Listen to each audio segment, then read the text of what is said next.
16 exhausted, half-frozen British sailors, crammed into a 9-man lifeboat on the murky grey waters of the North Atlantic, rub their bleary eyes and stare. 6 miles away, something is burning on the horizon, and if it's real, it might be their only hope of survival. It's the afternoon of November 6, 1940.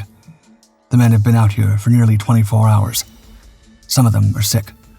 The weather is bleak, and the light is gradually beginning to fade. But it's not tiredness playing tricks on them, nor is it an illusion caused by the weather. There's simply no denying the dark shape in the distance with its greasy smear of smoke trailing across the overcast sky, and it seems to be coming toward them. Second Officer Arthur Hawkins, the most senior man on board, forces his weary brain into action. It must be a ship. After all, they're 800 miles from the nearest land. But whose ship? Why is she burning? Could the German pocket battleship that sank San Demetrio, their own vessel, still be prowling nearby? Under different circumstances, these questions might give 26-year-old Hawkins and his men pause for thought. But right now, their odds of survival are slim to none. Any fate seems more appealing than succumbing to starvation or the cold on an overcrowded lifeboat in the middle of the ocean. Whatever that ship is, they're going to take their chances. Weakened arms drag heavy oars through the waves as best they can. As they draw closer, the ship's silhouette slowly emerges through the spray and smoke. She's a tanker. But she's not just any tanker. There's something eerily familiar about her. A hush falls over the lifeboat. Surely it must be a coincidence. The ship they're thinking of is at the bottom of the ocean. But as her masts come into view, Fletcher, the bosun, sees the red lead he's just spent the past few days painting. He cries out in disbelief. It's San Demetrio.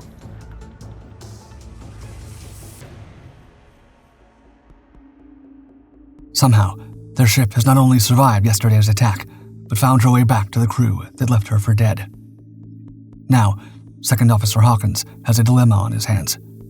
What happens next? If the men can get back on board, put out the fires, and repair the worst of the damage, they stand a much greater chance of seeing Britain again than if they stay on the lifeboat and wait for a rescue mission that may never come. However, there's a problem. San Demetrio is loaded with 11,200 tons of aviation gasoline, the most volatile cargo afloat. A single spark could trigger an explosion so enormous that nobody would be left to tell the tale. But why hasn't she blown up already? She's already been burning for the better part of a day. Hawkins turns to San Demetrio's chief engineer, Charles Pollard. A vigorous man in his early 50s with a thick thatch of steel-gray hair, Pollard is the most experienced man on the lifeboat. He's been at sea since before Hawkins was even born. Pollard studies the burning ship for a moment before giving his assessment. The fact that she hasn't exploded is either a miracle or an engineering anomaly. He suspects the latter. His theory is that the intense heat has built up enough pressure inside the tanks to prevent the flames from getting back in. The safety valves are holding. They won't forever, but they might just do so for long enough for the men to put out the fires. Having listened carefully to Pollard's words, Hawkins weighs up his options. Staying in the lifeboat is not appealing to anyone. Besides, the men have a duty.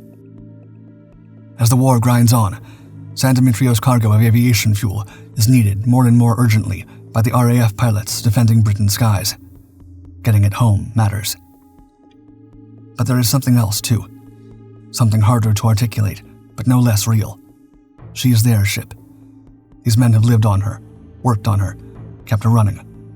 Walking away from her, leaving her to burn and eventually sink in the middle of the Atlantic, is not something any of them finds easy to accept. San Demetrio is worth fighting for. If they don't make it, at least they'll go down with her. Hawkins makes the call. They will reboard. As the last light gradually disappears, the men carefully bring the lifeboat alongside San Demetrio. But the fire is still burning too fiercely, the sea is too heavy, the hull rolling too unpredictably in the swell. An attempt to board now, in failing light, against a wall of flame. It'd be madness. Reluctantly, Hawkins decides that they will wait out the night, sheltering in the lee of San Demetrio's hull, using her vast bulk as a windbreak, and try again early the next morning.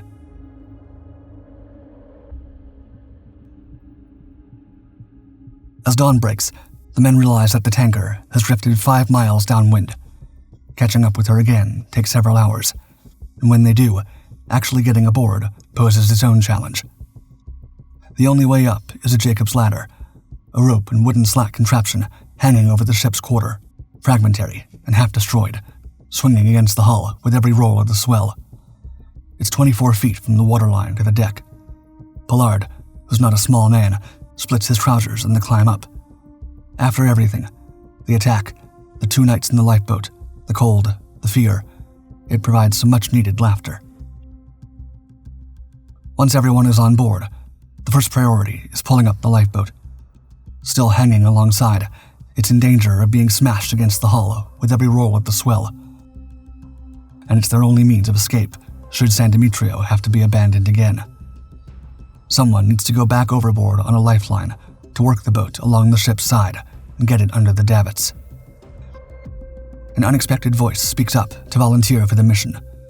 Oswald Preston is a reddish-haired, freckle-faced drifter, a U.S. citizen posing as a Canadian to get around the prohibition of Americans working on ships of belligerent nations. His crewmates, who either see through the act or simply can't tell the difference, nickname him the Yank anyway. By all accounts, he spent much of the outward voyage doing as little work as humanly possible. But now, he willingly ties a lifeline around himself and goes over the side.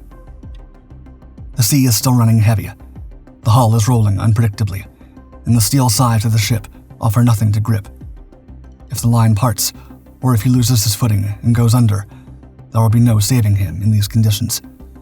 But Preston works his way down into the boat, and then along the ship's side, fighting the swell, using his body weight to maneuver the lifeboat inch by inch until it's positioned under the davits. The men on deck haul on the tackle with everything they have left. The lifeboat rises, 6 feet, 10 feet, and then stops. Waterlogged and battered, she's simply too heavy. They cannot get her any higher. Eventually, completely worn out, they give up and leave her hanging there, 6 feet above the water, and hope the tackle holds. It doesn't. By 2 p.m., the lifeboat breaks adrift and disappears into the vast Atlantic. There's no way back now.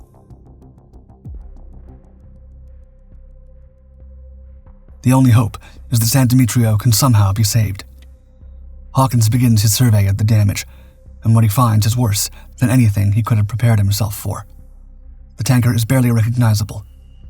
Moving through the wreckage, Hawkins and his men relive their experience of less than 48 hours ago, when the German pocket battleship Admiral Scheer found Convoy HX-84 and opened fire. They remember watching the convoy's sole escort, HMS Jervis Bay, a converted passenger liner with guns that belonged in a museum, turn and charge directly at the raider to buy the convoy time to scatter. They remember watching her burn from stem to stern, colors shot away, still driving forward until she went down with 190 men. They remember feeling the San Demetrio shudder as she was struck by German shells, the ragtag fires that took hold amidships and aft, their captain, George Waite, giving the order to abandon ship before they all went over the side in the dark. Waite had last been seen boarding another lifeboat along with 25 other crew members. Neither Hawkins nor his men know what's become of them. Now, they see that San Demetrio's bridge has been destroyed by a direct hit, a blackened skeleton of twisted metal where the nerve center of the ship used to be. The main deck is buckled and warped by the heat. John Jones, the 19-year-old Welsh apprentice who moves through the wreckage beside Pollard, will later describe the portholes as having, quote, melted and fused, resembling icicles. Settling the ship, slowly but perceptibly, down by the head. Fires are still burning in the aft accommodation. The main deck is slick with petrol, leaking from hold tanks at every roll of the ship. But Hawkins soon discovers the situation is even more complicated than he first thought. The compass is missing. The charts are burned. The radio is destroyed. The chronometer is broken, and the men's watches are soaked through. With luck, they might be able to get the engines running, but they'll have no way of knowing where they are, no way of telling anyone they're coming, and no reliable means of finding out which direction home actually is.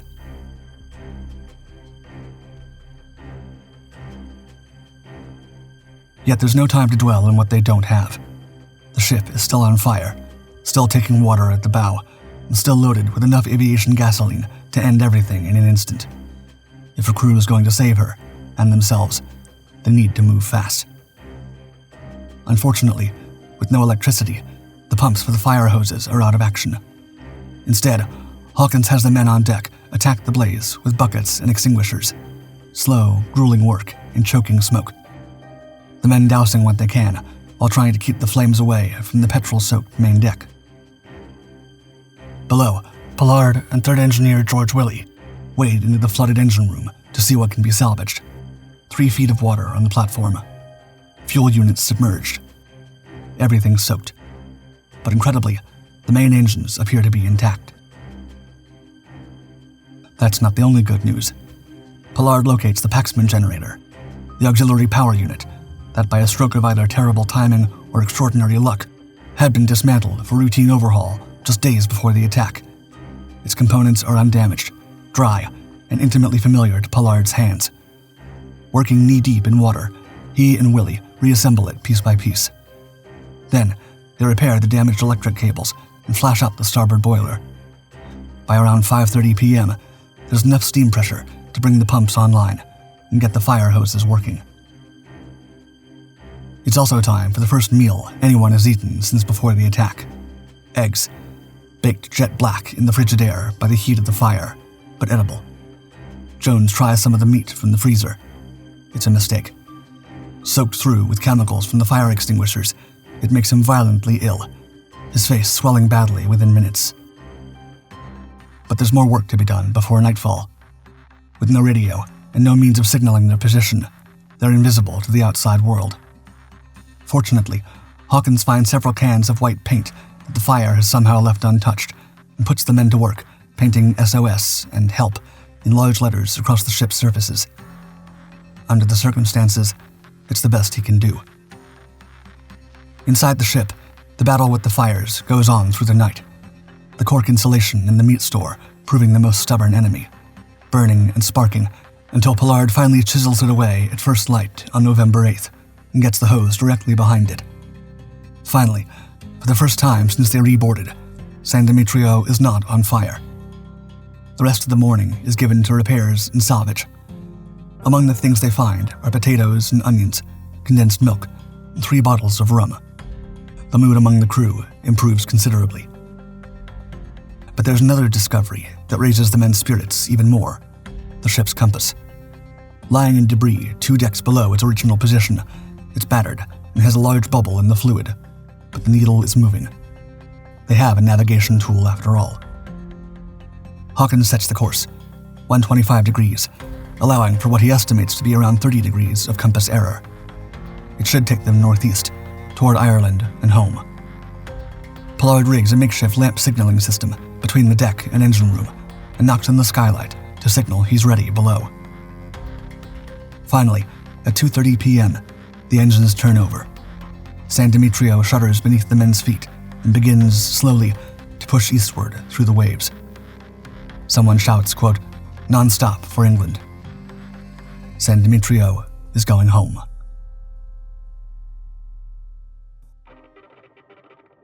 But the triumphant mood on board is short-lived. It doesn't take long for Hawkins and his men to notice that there's something wrong with the compass.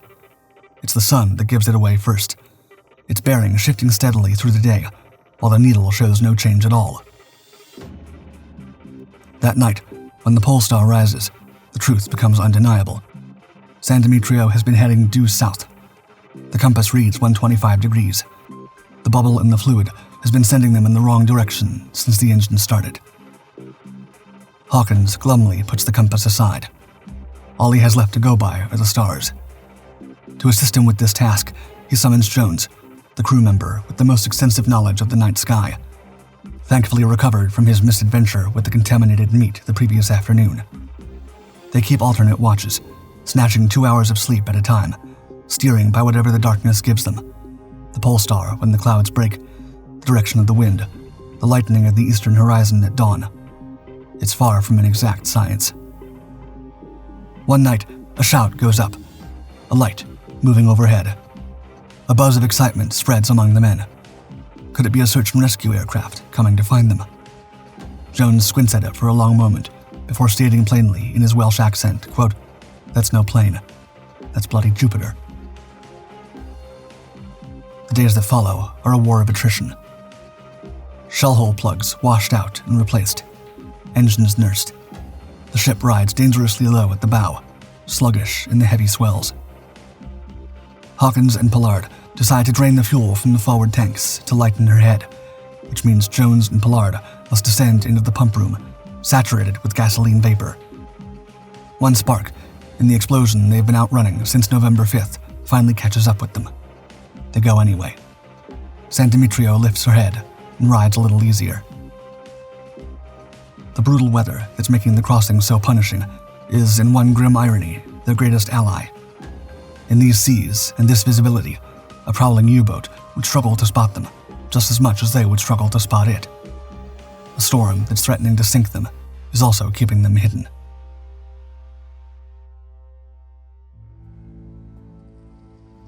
Not everything can be outrun by bad weather.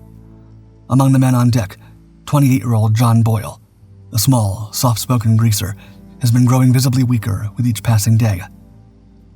He's been injured since the night of the attack. Jumping into the lifeboat in the chaos of the evacuation, he hurt himself internally, badly enough that the pain has been visible on his face since the first night in the open boat, though he's never once mentioned it. He's rowed when asked, bailed when needed, and worked in the engine room since reboarding without complaint. Pollard, who has noticed, keeps him on engine room watch, watching the gauges, a task that gives him warmth and purpose without demanding too much of a body that's quietly failing. He's not the only one holding himself together by sheer will. Pollard's right hand, crushed between the ship's side and a fall during the evacuation, has become badly infected, the finger swelling to twice its normal size. Preston, the Yank, offers to help. He produces a penknife, does not sterilize it, and lances the finger, in the tradition of old sailors. Pollard attests that the relief is immediate. The hand heals. John Davies, the ship's middle-aged storekeeper, has been working through broken ribs since the reboarding. Told jokingly by Pollard, quote, "You've got growing pains." Willie, whose feet were already black from exposure during the 2 nights in the lifeboat before assisting Pollard in the flooded engine room, has also continued to work without complaint. These are not exceptional men doing exceptional things. They are ordinary men, deciding 1 hour at a time not to stop.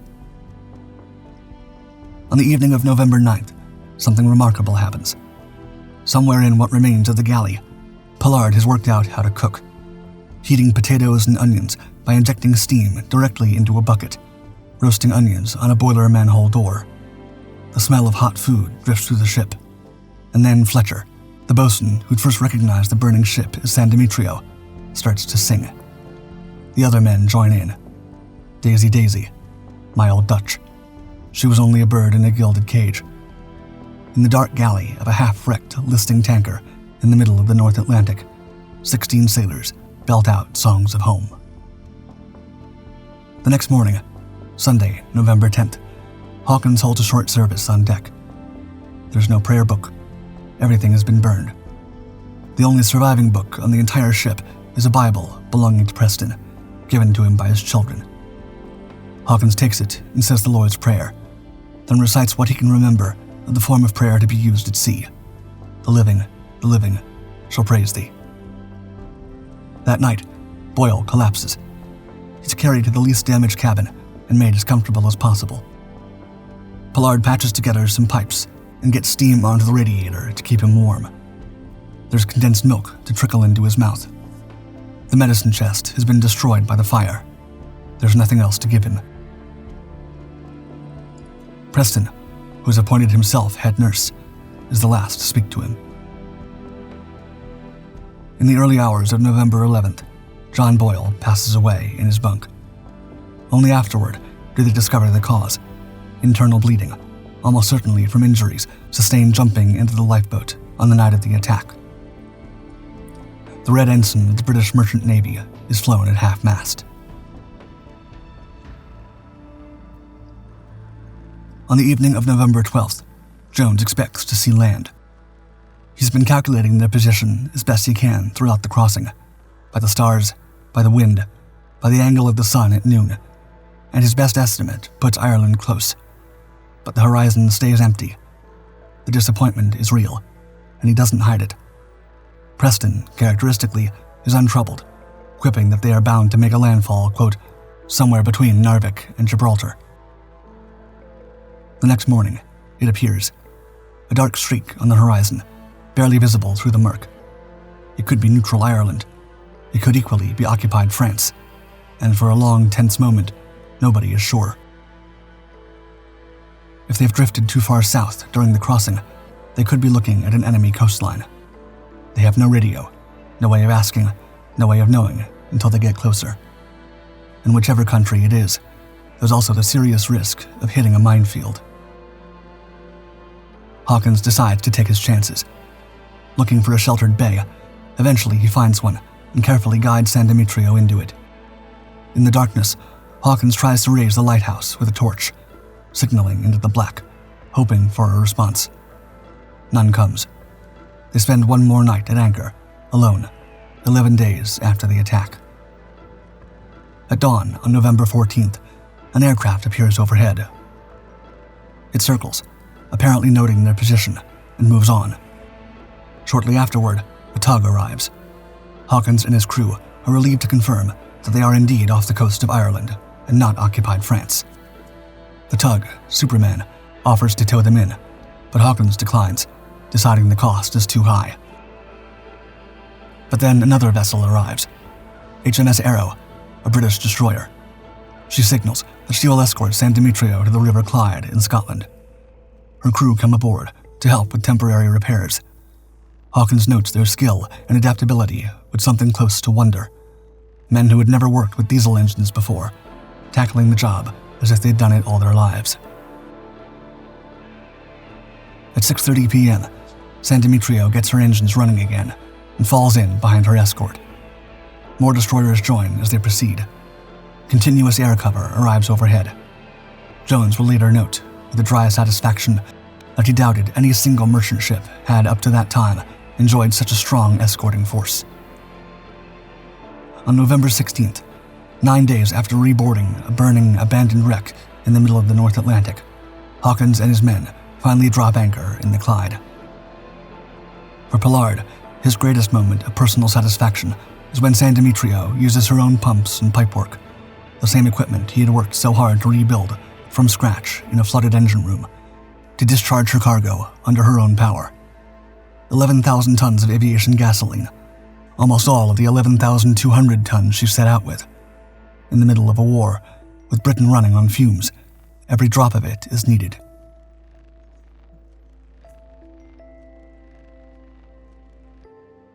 Because no other vessel assisted them, maritime law entitles the crew to claim full salvage on both the ship and her cargo.